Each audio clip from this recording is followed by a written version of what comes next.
I think the only way to gauge it is to flip the script. I think we need to make Pretty Man. Pretty Man. And we need to have a CEO billionaire woman be so high class that she doesn't know where she's going. Travis, she doesn't know how to drive a car. You're living Pretty Man right now.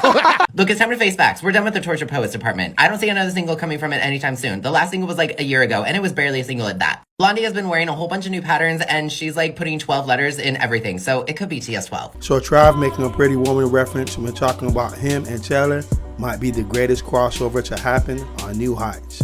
Check out his hilarious comment and more in this video. What score do you think it gets on the feminism chart? This is so there were a lot of people saying this movie is very misogynistic. I'll be honest, I am not good at this topic. I don't know. I think the only way to gauge it is to flip the script. I think we need to make Pretty Man. Pretty Man. And we need to have a CEO billionaire woman be so high class that she doesn't know where she's going. Travis, she doesn't know how to drive a car. You're living Pretty Man right now. You are Pretty Man. You're living your own Julia Roberts right now. I'm wearing nothing but a tie when Taylor comes home.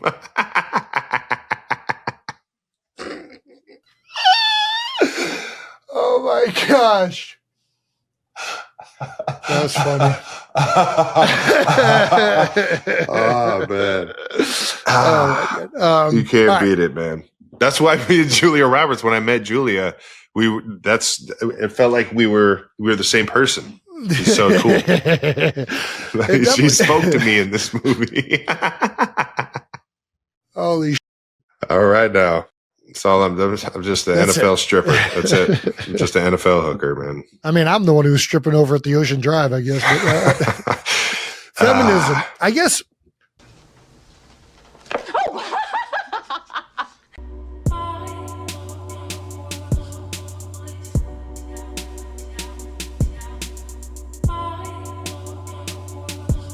All right. Who's the better dancer? You or Travis? Come on, man. What? I mean, Travis has more practice now with like the background choreographers, T Swift. Yes! If we're talking natural abilities, I got him. You do. Now, rehearsals and stuff, he might have the upper hand. I don't know. Yeah. I mean, we could he's rehearsals. He's had professional work. Practice? That's what we're talking about. You talk about practice? Come on now, babe. I'll just go out there and wing it. We both have a little rhythm. Come on now. The best one is the Taylor Nation is definitely counting up or down to something. So here's a list of all the things that it could be, ranging from unhinged and probably doesn't exist to it could happen. Next up, we've got TS12. Look, it's time to face facts. We're done with the torture poets department. I don't see another single coming from it anytime soon. The last single was like a year ago, and it was barely a single at that. Blondie has been wearing a whole bunch of new patterns, and she's like putting 12 letters in everything, so it could be TS12. It could also be debut TV. Taylor said it was done. Not me, not Hermione, her. I know that some people swear that the re-recording project is completely done, but like, why would she tell us that debut TV is done if she didn't have the intention of releasing debut TV? You know what I'm saying? You're gonna look at me and tell me that Taylor Swift doesn't like money? So it could be debut TV. It could also be the Eras Tour documentary. The long theorized and never materialized Eras Tour documentary, it really could be this time. Because they're talking a lot about TS the Eras Tour again, and we haven't acknowledged that for months. This documentary would be specifically about how the Eras Tour was created. As I like to call it, the I Can Do It With a Broken Heart music video. It could also be a documentary about the re-recording project. Girl, fill us in on the deets. How was it recording everything? How did you get your masters? Tell us everything. I don't really have any proof for this off the top of my head, but it could be. Number 5, we've got Eras Tour Vancouver film. Eras Tour 2.0, whatever you want to call it. I was at the grand finale, and I remember specifically that the camera was getting in my way during Enchanted, so since I'm still annoyed about that, where is the film? If you film something, let me see it. So it could be another Eras Tour film. It could be a merch drop. God knows we've never had a countdown lead to a merch drop ever, not once. That would be like cute and different or something. Furthermore, it could lead us to another countdown. What if it doesn't stop with Reputation? What if it just continues through all of her studio albums, including the re-records? After that, we could count down to another merch drop. Or we could be counting down to August. Know that the month of August signed a contract with Taylor so that now she owns it. We could just be counting down to August. And that's it.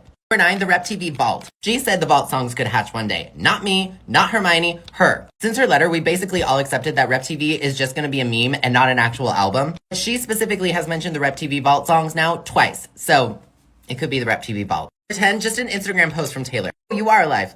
Okay, just wanted to make sure. What was Selena's birthday? We could be counting towards an award show that nobody knows about that Swifties also think is a countdown or a count up. It'd be so fun. It'd be like the AMAs and the Grammys all over again. We could also be counting down to the release of Sweeter Than Fiction TV on streaming. Yes, Taylor, we do still remember that it hasn't been released to streaming yet. But we could be counting down to that. We could also finally get Need. Yes, Taylor, we do still remember that it hasn't been released. So it could be that. It could also be the Eras Tour live album. How many live versions of songs from the Eras Tour did you release last year? I don't know off the top of my head, but we're doing a lot of TS the Eras Tour stuff, so live album. Number 15, it could be Karma. We could group this in as the Rep TV Vault, or since she flicked her eyelash that one time on the Eras Tour, it could be Karma. Or absolutely nothing. It's a little tired, tried, and true, but it could be. You are not going to believe what I just figured out. So, if you've been following along, or if you haven't, on July 17th, Taylor Nation started a countdown from 13 by hopping on this trend that started on Twitter about Taylor's 13,000 days on Earth. Let's remember that Taylor dropped Midnights on the 12,000th day that she had been alive. So people were expecting maybe she was going to do something on her 13,000th day alive, and it turns out maybe she has. So we had this post. We didn't know it was the beginning of a countdown, but we learned that it was. Because the next day, she told us to check out the new updated Eras Tour archive site to celebrate her first 6 eras. And then later that day, she welcomed home Debut and had a streaming party at 1 p.m. And then she also had a lyrical reference here to a track 12 on Debut. So people started to notice that there seemed to be maybe 2 countdowns. And that pattern continued the next day, when she asked us to welcome home Fearless, and the streaming party was at 2, and the post was at 11 in the morning. And then this continued with Speak Now at 3, and then also today with Red listening at 4. Here's the Speak Now post, and then here's the Red post. So I started thinking about a countdown from 13 and a count up from 1. What does that look like? When do they intersect? So I made this. So July 17th, we had 13 days of TS. July 8th, we had a track 12 mentioned, Debut at 1 p.m.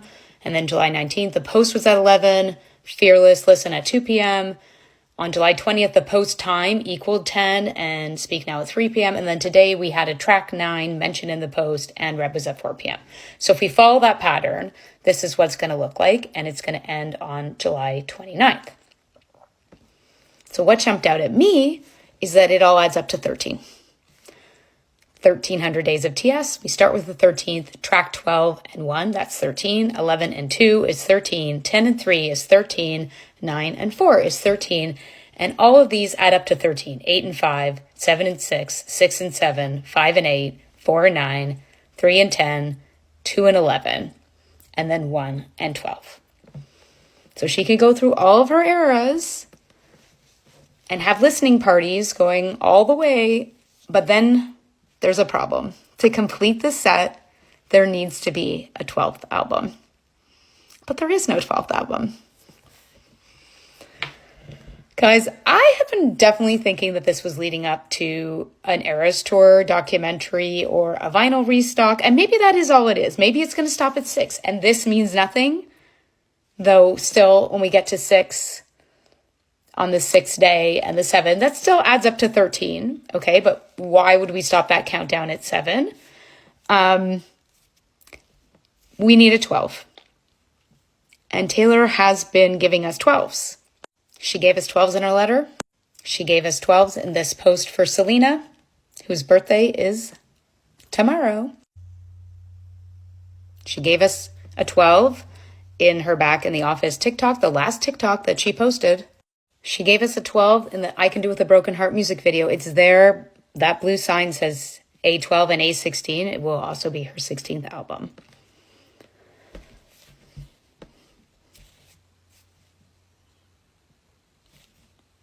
It all adds up to 13. And we have been getting so many rumors about this next album, so many leaks that are out there, from her being in Sweden to the Swedish musician saying he'd worked on the album to things this week all over Twitter saying, oh, her album's going to sound like this, it's going to sound like that, from sort of semi-official sources. There's just like too much in the air. Her album 12 is coming. This is for sure, I think, what's next. But does this really mean nothing? Taylor has been egging that 12 is next. And now we have a countdown to 12 from 13. You could also say that it started on July 18th and it's from 12 to 12. It works that way also. But we need the final 12. Are we getting the final 12? Are we getting the announcement? I don't think she's dropping anything that day. But are we getting the announcement? As always, let me know what you think in the comments. So I never in a million years would have imagined Trav basically calling himself the male version of Julia Roberts' character in Pretty Woman, with Taylor being Richard Gere. But here we are, and I tremendously appreciate his great sense of humor. Trav is witty as he is quick. And speaking of number 87, see him dance to Taylor's Shake It Off on the golf course, and more in this next video.